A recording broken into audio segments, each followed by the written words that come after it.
que acabou de voltar a comida lá, que a gente não podia perder esse momento extraordinário, os irmãos atacando a comida. Vamos lá pegar esse momentinho básico aí. Mas antes, peraí, vem cá. Faz parte do nosso querido programa aqui, você que é uma moça bonita, uma moça interessante. Por favor, explique pra nós aí como você tá sentindo aí, ela faz parte da comissão.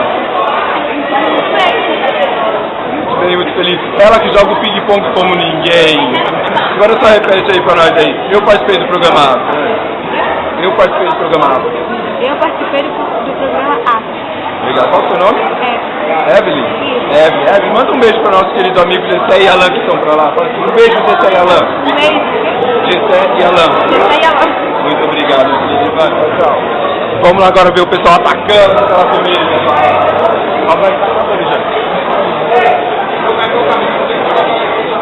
Será que a gente arruma briga aqui se a gente entrar no meio? Não, vem cá, irmão. Aqui, moça, é doido bravo pra ele aqui.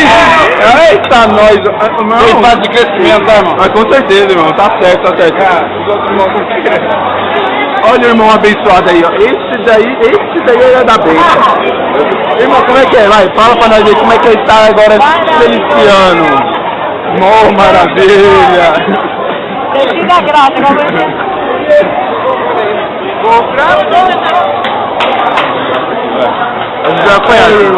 Vamos melhor a gente falar que ninguém tá dando atenção pra gente. Chegou a comida aí, melhor a gente falar. Depois a gente volta aí quando o pessoal estiver de barriga cheia. Falou, pessoal, até mais.